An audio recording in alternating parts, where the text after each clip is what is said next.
Olá, galera, tudo bem com vocês? Bom dia. Na aula de hoje, nós vamos estar falando sobre ancestralidade. A cultura brasileira é marcada pela diversidade.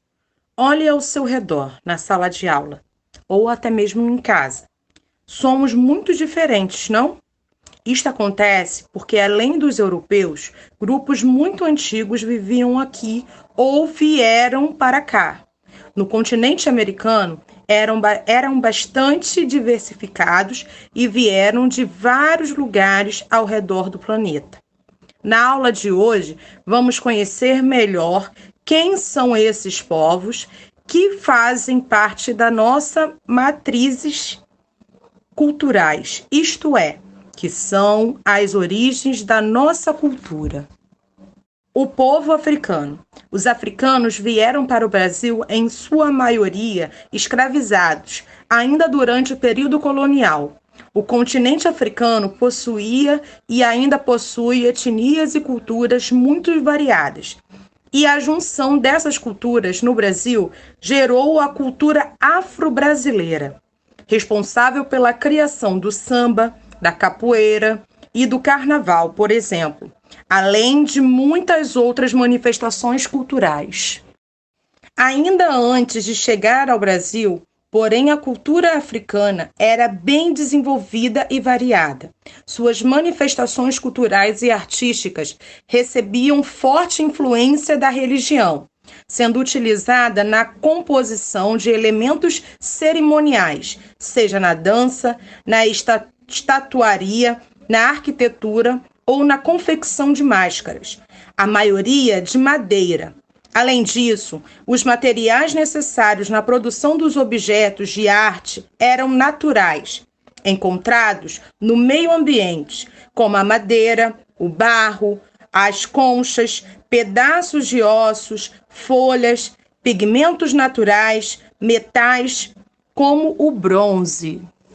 O povo africano e seus descendentes são parte fundamental na construção da identidade brasileira. É parte importante da nossa nação, da qual eles contribuíram com as suas manifestações culturais, como as danças, as músicas, as comidas, a religião e o vestuário, e etc.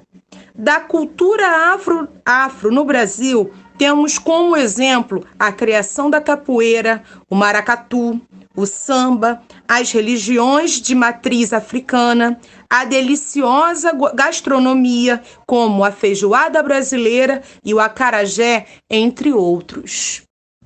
Além dessas manifestações culturais populares, o Brasil teve grandes produtores de arte que possuíam descendência africana, como o escultor Antônio Francisco Lisboa, o Aleijadinho, Arthur Timóteo, Benedito José Tobias, Firmínio Monteiro, Antônio Rafael Pinto Bandeira, Horácio Ora, João Timóteo e Estevão Silva.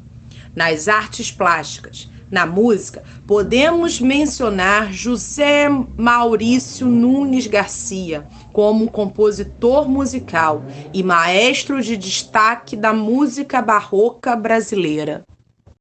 A figura do povo negro em seus hábitos culturais e sua realidade de operação sofrida pela escravidão e as suas consequências dela também foram retratadas por famosos artistas plásticos, como Cândido Portinari, Jean-Baptiste Debré e Caribé. Não podemos esquecer de Antônio Parreira, com a representação de Zumbi dos Palmares. Na arte contemporânea brasileira, temos artistas como Rubem Valentim, Wilson Tibério e Emanuel Araújo, trabalhando a arte com a temática africana e mantendo presente a estética e a cultura de um povo que deve ser valorizado. Abaixo, a obra de Rubem Valentim. Personalidade: Estevão Silva, 1844 a 1891. Foi o primeiro pintor negro formado pela Academia Imperial de Belas Artes do Brasil, no Rio de Janeiro. Era pintor, desenhista e professor.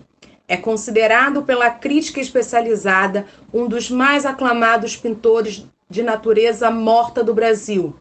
Além delas, executou alguns retratos como o do pintor Castegani, pinturas de temas históricos como a Lei de 28 de Setembro, temas religiosos tais como São Pedro e alegóricos como a Caridade.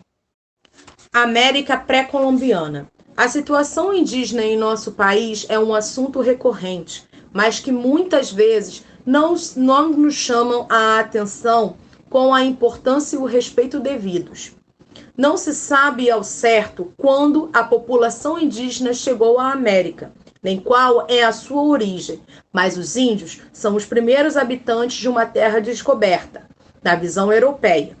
Estes habitantes, que foram rotulados como índios por acreditar-se que este território seria a Índia, possuem uma vasta e variada cultura, além de conhecimento medicinal e crenças fascinantes.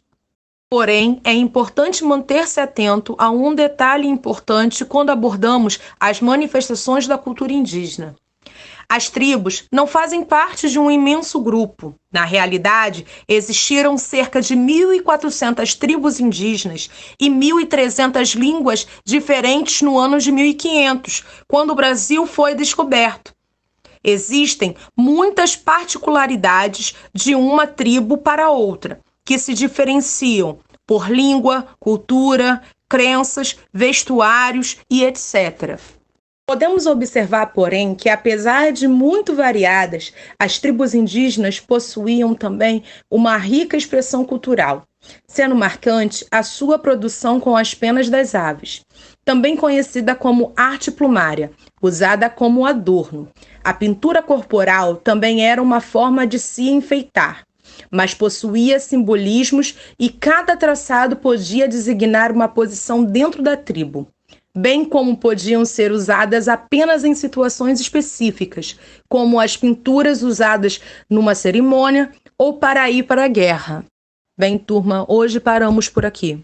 Aguardo ainda o resumo de algumas pessoas que não me entregaram e os exercícios da 385 e 386 vou lançar o gabarito no grupo. Fica com Deus e até a próxima aula.